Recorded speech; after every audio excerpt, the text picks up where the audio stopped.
Assalamualaikum warahmatullahi wabarakatuh. Pada bahasan kali ini masih tentang memahami bisnis online. Part kedua, kita akan membahas tentang saluran dan komponen-komponen apa saja sih yang seharusnya ada dalam bisnis online. Baik, ada 3 jenis saluran dalam bisnis online. Yang pertama ada komunikasi, ada transaksi, dan ada distribusi. Nah, 3 hal ini sangat penting ya di dalam kita melakukan bisnis online. Karena apa? Yang pertama, karena komunikasi itu adalah bagian penting dalam pemasaran. Bagaimana kita bisa melakukan sebuah pemasaran atau marketing barang jika kita tidak ada komunikasi di situ.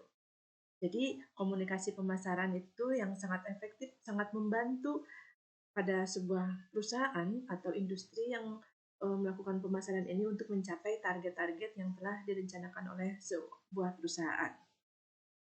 Adapun keuntungan komunikasi dalam pemasaran dengan menggunakan media daring, yang pertama, dia dapat meningkatkan informasi produk ya. Yang kedua, dapat meningkatkan informasi harga.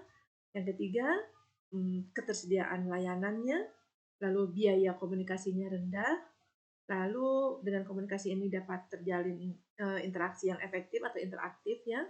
Lalu dengan komunikasi itu tersedia informasi persediaan terkini, lalu ada juga layanan purna jual, dan juga melalui komunikasi via daring ini tentunya kita tidak harus bertemu muka ya.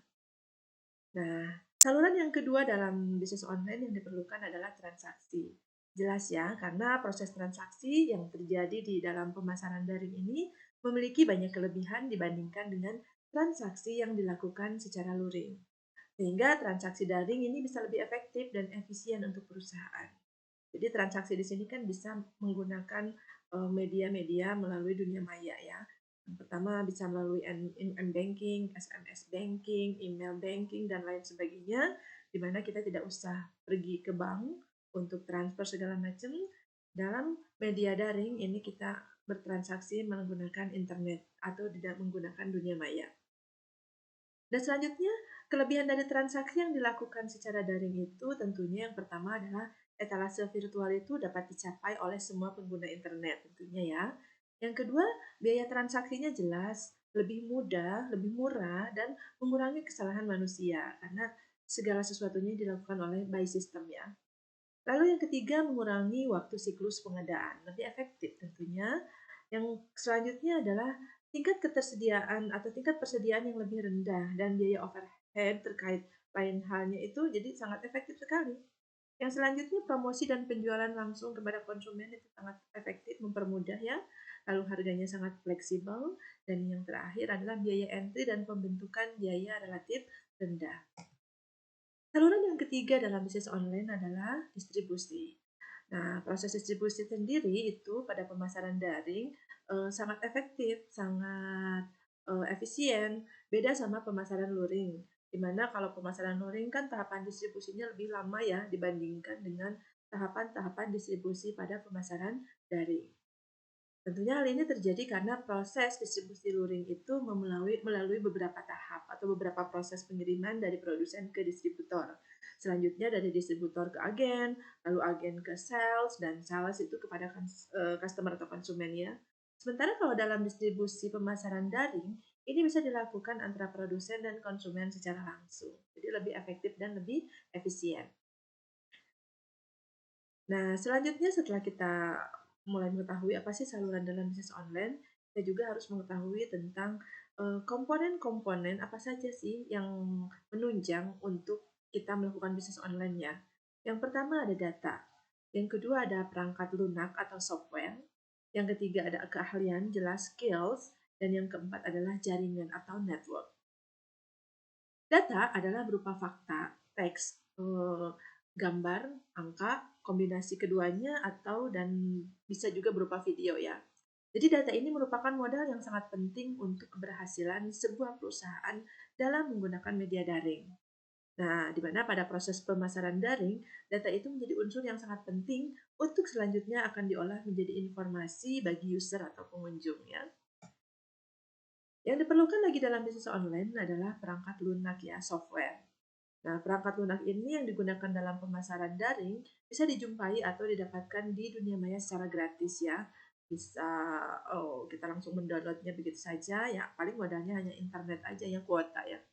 Jadi software yang bisa dipelajari dengan mudah oleh siapapun ya. Bagaimana caranya, segala macamnya, tutorialnya itu ada ya di dalam Google, di internet secara gratis bisa kita pelajari itu.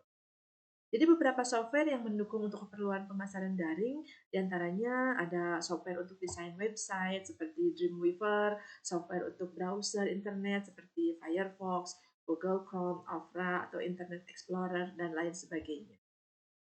Yang ketiga adalah yang diperlukan selain data dan perangkat lunak ada juga skill atau keahlian.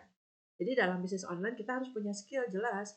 Apa saja sih skill yang diperlukan untuk bisnis online? Biasanya yang sedang tren saat ini yang banyak digunakan adalah skill untuk desain website, skill untuk merancang, mengelola blog, lalu skill untuk optimasi mesin pencari atau SEO ya.